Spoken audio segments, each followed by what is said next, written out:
दो बेटे थे, बड़ा बेटा ओम और छोटा संस्कार। जब तक घनश्याम जी के बेटों की शादी नहीं हुई थी तब तक तो उनके 2 बेडरूम वाले फ्लैट में आराम से उनका गुजारा हो रहा था। लेकिन धीरे धीरे समय बीता और एक एक करके घनश्याम जी के दोनों बेटों की शादी हो गई। शादी के बाद दोनों बेटों ने एक एक कमरा ले लिया था। घनश्याम जी और उनकी पत्नी सुंदरी के पास अब सोने के लिए कोई कमरा नहीं था। बहू बेटी की प्राइवेसी में दखल ना पड़े इसलिए घनश्याम जी और उनकी पत्नी सुंदरी गर्मियों में तो आंगन में ही अपना बिस्तर लगा लेते, लेकिन सर्दियों की ठंडी रातों में आंगन में सो पाना उनके लिए संभव नहीं था। इसलिए बैठक के फर्श पर गद्दे बिछाकर वो वहीं पर सो जाया करते थे। एक दिन, पिताजी इतनी ठंडी हो रही है, आप और माँ जमीन पर बिस्तर लगाकर सो रहे हैं, मुझे ये बात बिल्कुल भी अच्छी नहीं लगती। कल से आप मेरे कमरे में सोएंगे, मैं और रिद्धि आपकी जगह बैठक में बिस्तर लगा लेंगे।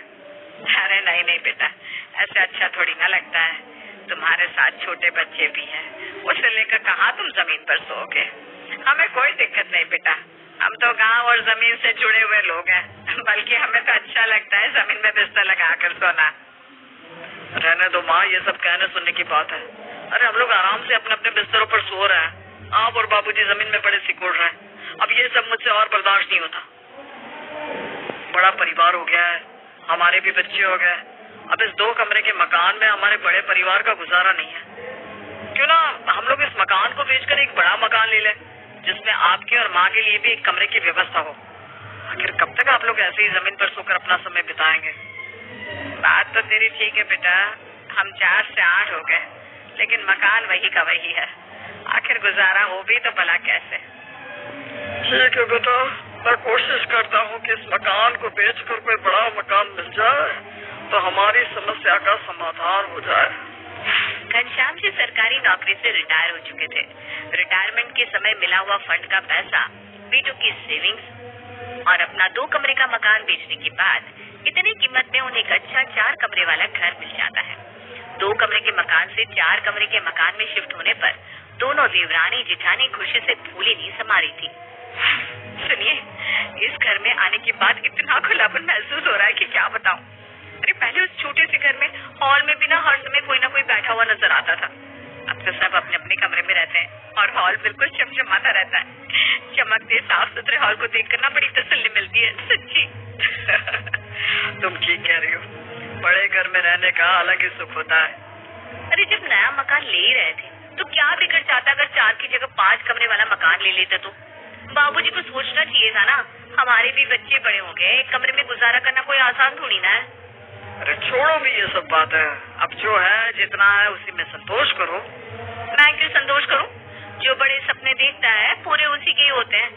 मैं तो 2 कमरे लेकर ही रहूंगी। ये 4 कमरे का मकान है, सबके लिए एक ही कमरा रखने के बाद भी एक कमरा खाली बच रहा है। क्यों ना वो खाली कमरा मैं ही कब्जा कर लूं। 4थे कमरे पर कब्जा जमाने के ख्वाब देखने वाली रिद्धि कोई अकेली नहीं थी। उसकी देवरानी सिद्धि तो इस दौड़ में उससे भी 2 कदम आगे थी। चलो, नया मकान लेने से माँ बाबूजी की कमरे की समस्या तो हल होगी, लेकिन साथ ही साथ मुझे भी मौका मिल गया कि मैं 2-2 कमरों का सुख भोगूं। ऐसा करती हूँ, कल ही संस्कार जी के ऑफिस का सामान बाहर सेट कर देती हूँ। हर दूसरे दिन वो वर्क फ्रॉम होम ले लेते हैं और फिर पूरा दिन कमरा बंद किए बैठे रहते हैं। अरे भाई, हमें भी तो अपने कमरे में 2 पल आराम करने की इच्छा होती है, लेकिन नहीं, घर में जगह ही कहाँ है जहाँ बैठकर वो अपने ऑफिस का काम बिना किसी डिस्टर्बेंस के निपटा सके। मन ही मन खुश होते हुए देर रात ही सिद्धि ने फटाफट पति संस्कार की टेबल, चेयर, लैपटॉप, उसकी जरूरी फाइलें और अपना कुछ सामान 4थे कमरे में ले जाकर रख दिया। अगले सुबह, मुन्ने, गुड्डू बेटा, यहाँ परेशान मत करो, देखो मैं काम कर रही हूँ ना। ऐसा करो, जो कमरा खाली पड़ा है ना उसमें जाकर खेलो। ठीक है मम्मी, मैं गुड्डू को लेकर वहीं खेलने चली जाती हूँ। थोड़ी देर बाद, मम्मी, चाची तो मुझे उस कमरे में खेलने से मना कर रही है। क्यों? चाची क्यों मना करेगी? चाची को तुम्हारे वहाँ खेलने से क्या प्रॉब्लम है? चाची बोल रही है कि वहाँ चाचा का जरूरी सामान रखा है, कुछ टूट जाएगा, इसलिए हम लोग अपने कमरे में जाकर खेले। अच्छा, ऐसा कौन सा जरूरी सामान रख दिया उस महारानी ने वहाँ पर? मैं भी तो देखूं जरा। बच्चों की बात सुनकर जेठानी रिद्धि दौड़ते हुए खाली पड़े कमरे में आती है। सामने देवरानी का सामान कमरे में रखा देख उसका 12 7वें आसमान पर पहुंच जाता है। बड़ी तेज निकली ये सिद्धि तो। अरे मैं तो सोचती रह गई और इसने शिफ्ट भी कर लिया। सिद्धि, इधर तो आना जरा। मैं पूछती हूँ किससे पूछकर इस कमरे में तुमने अपना सामान रखा है? ये कमरा तुम्हारा कब से हो गया? क्या हो गया भाभी, क्यों शोर मचा रही हो? मैं शोर मचा रही हूँ? अरे शोर तो अब मचेगा, सबको उनके हिस्से का एक ही कमरा मिल चुका है, तुम्हें भी एक कमरा मिला है ना। अब इस खाली पड़े कमरे में किससे पूछकर तुमने अपना सामान सेट कर लिया? अरे इसमें पूछने जैसी क्या बात है, कमरा खाली पड़ा हुआ था और मुझे कमरे की जरूरत थी तो मैंने अपना सामान रख लिया। आपको तो पता ही है ना भाभी, इनको वर्क फ्रॉम होम करना होता है और एक अलग कमरे की जरूरत पड़ती है। हमें एक कमरे में एडजस्ट करने में बड़ी दिक्कत होती है। ये पूरा पूरा दिन कमरा बंद करके ऑफिस का काम करते रहते हैं, इसलिए मैंने उनके ऑफिस का सारा सामान इस कमरे में जमा दिया। आप ना आराम से यहाँ बिना किसी डिस्टर्बेंस के अपना ऑफिस का काम निपटा सकते हैं। तुम कोई अकेली नहीं हो जिससे घर में एक और कमरे की जरूरत है। इस कमरे पर अपना कब्जा जमाने से पहले एक बार तुम्हें मुझसे पूछना तो चाहिए था, लेकिन तुम तो बहुत समझदार हो। पिछले 10 साल से इस घर की सबकी सेवा में मैंने खुद को घिस डाला और आज तक कर ही रही हूँ। और आज जब 2 कमरों का सुख उठाने का मौका आया तो तुम कूद कर आगे आकर खड़ी होगी। अरे जुम्मा 2 साल हुए हैं तुम्हारी शादी को और अभी तक कोई बच्चा भी नहीं है, तब भी तुम्हारा एक कमरे में गुजारा नहीं हो पा रहा और हम 2 बच्चों के साथ पिछले 10 साल से एक कमरे में गुजारा कर रहे हैं। किस तरह 10 साल हमने एक कमरे में इस आस में गुजार लिए कि आज नहीं तो कल हमारे भी दिन सुधरेंगे। अब इतने साल बाद जाकर घर में एक कमरा खाली हुआ है तो उस पर भी तुमने कब्जा जमा लिया। अरे थोड़ा तो सोचना चाहिए था, शर्म नहीं आई जेठानी के होते हुए इस कमरे पर अपना हक जताते हुए? अरे भाभी ये कौन सी बात हुई कि आप 10 साल से एक कमरे में गुजारा कर रही हो तो यहाँ पर आपको 2 कमरे मिल जाएंगे। पुराने वाले घर में जब कमरे ही नहीं थे तो गुजारा करना तो आपकी मजबूरी थी ना, लेकिन अब एक कमरा एक्स्ट्रा है तो मैं क्यों नहीं रह सकती उस कमरे में?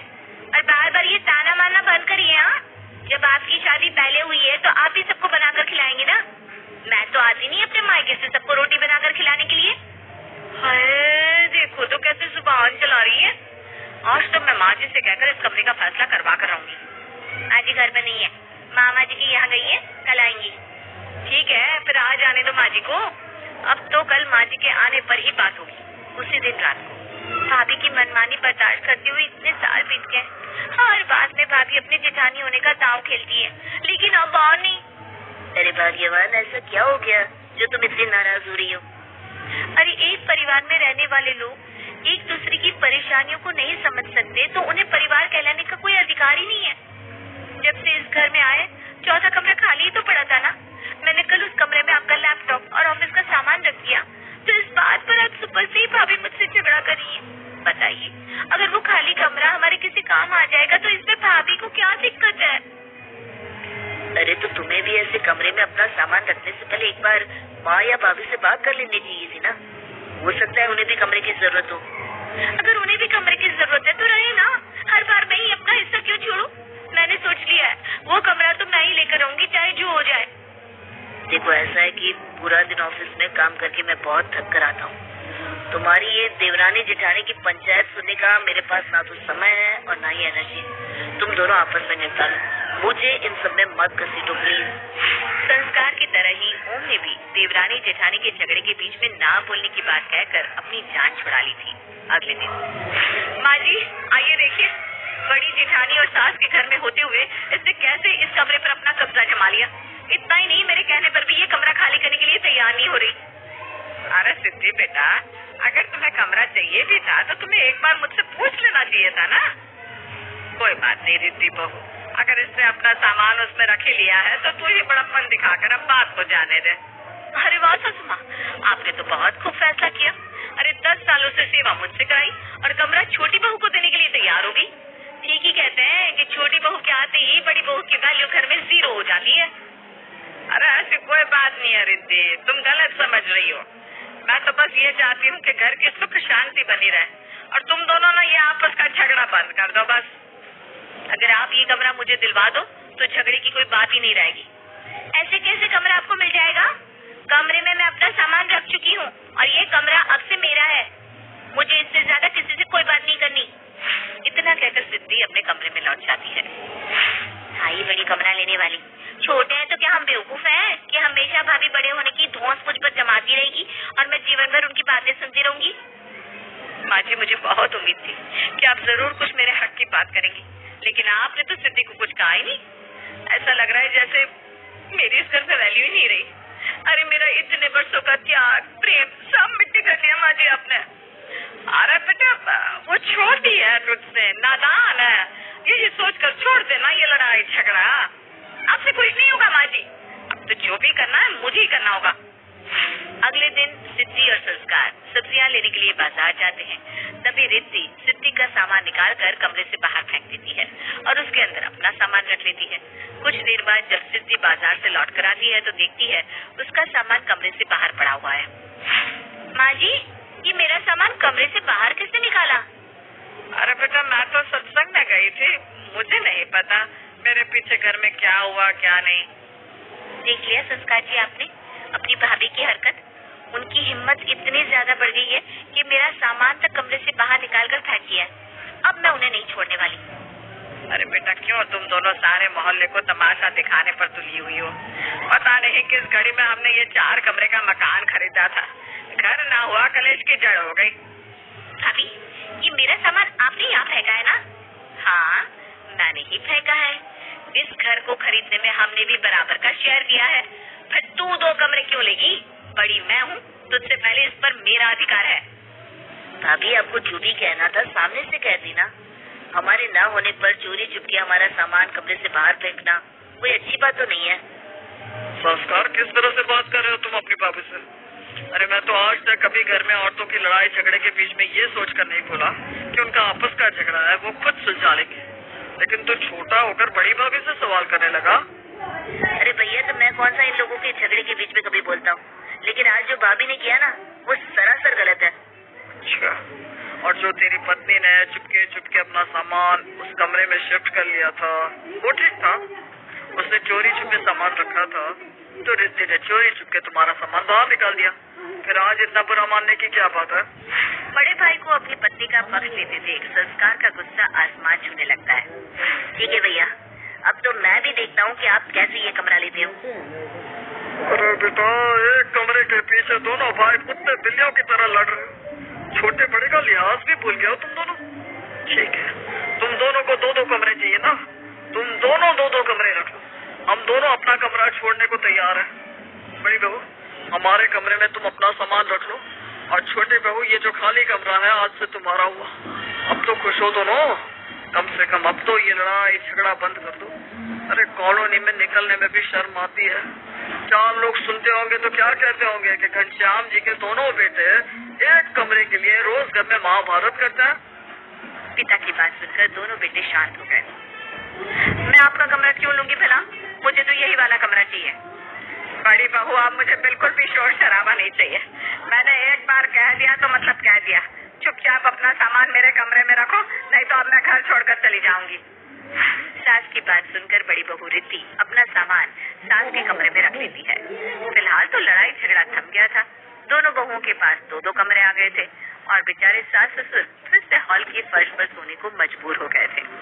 कुछ दिन तो सब ठीक ठाक चलता रहता है। फिर एक दिन बड़े बेटे ओम के सास ससुर सुबह सुबह अचानक ही उनके घर आ जाते हैं।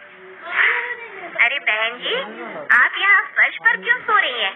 अब तो आपके घर में 4-4 कमरे हैं, फिर फर्श पर सोने की क्या जरूरत आन पड़ी? अरे नहीं बहन जी, हमें तो आदत हो गई है। जमीन पर ना लेटे ना तो शरीर को आराम नहीं मिलता। वो सब ठीक है बहन जी, लेकिन आपको फर्श पर सोना भी है तो अपने कमरे में जाकर सोइए। इस तरह से हॉल में फर्श पर सोना आपको शोभा नहीं देता। अरे भाई, आप लोग घर के मालिक हैं और मालिक की जमीन पर सो रहा है, ये तो कोई बात नहीं हुई। अपने सास ससुर के मुंह से ऐसी बातें सुनकर ओम को बड़ी शर्मिंदगी महसूस हो रही थी। सास ससुर के जाने के बाद, पापा मम्मी, बस बहुत हो गया, अब से आप हॉल में फर्श पर नहीं सोएंगे। आप लोग आज के आज अपना सामान अपने कमरे में रखिए। अरे सारी दुनिया में थू-थू हो जाएगी हमारी। बेटी के कहने पर घनश्याम और सुंदरी फिर से वापस अपने कमरे में चले जाते हैं। देखिए, ये कमरे की समस्या ऐसे हल होने वाली नहीं है। आज तो बड़े ने हमें अपने कमरे में वापस भेज दिया है, लेकिन आज नहीं तो कल फिर इन दोनों में झगड़ा होगा ही होगा। क्या करूं, मुझे तो कुछ समझ में नहीं आ रहा। अगर तुम्हारे पास कोई उपाय है तो बताओ। हाँ, एक उपाय तो है। मैं ये चाहती हूँ कि इस कमरे को हम किराए पर उठा देते हैं। तो कैसी बात करती हो? एक मुसीबत से बचने के लिए दूसरी मुसीबत घर बुला रही हो। अरे नहीं, आप मेरी बात तो सुनिए। आजकल एक कमरे में पीजी रखने का चलन है। एक पेइंग गेस्ट रख लेते हैं, 10,000 किराया भी मिल जाएगा और इस कमरे को दोनों बहू को देने की समस्या भी खत्म हो जाएगी। एक बार तुम बहू से बात करके तो देखो। देखो रिद्धि सिद्धि, मैंने बहुत सोचने के बाद कमरे की समस्या का एक हल निकाला है। इस कमरे को हम पीजी पर दे देते हैं, जिससे हमें हर महीने 10,000 मिलेंगे। तुम दोनों चाहो तो आधा आधा किराया अपने पास रख सकती हो। वैसे माँ जी आइडिया बुरा नहीं है, मुझे मंजूर है। हाँ ठीक है, मुझे भी मंजूरी है, लेकिन एक समस्या और है। दोनों वक्त का खाना भी उसे देना पड़ेगा, तो कौन उसके लिए दोनों समय खाना बनाएगा? इसमें इतना सोचने वाली क्या बात है माँ जी? एक समय खाना मैं बना दिया करूंगी और एक वक्त का खाना सिद्धि बना देगी। क्यों सिद्धि? हाँ हाँ मुझे मंजूर है। दोनों बहू के राजी होने के बाद देखो तो कैसे कल तक कुत्ते बिल्लियों की तरह उस कमरे के लिए लड़ाई कर रही थी, लेकिन जैसे ही पैसा मिलने की बात आई, दोनों की दोनों कैसे भीगी बिल्ली बन गई।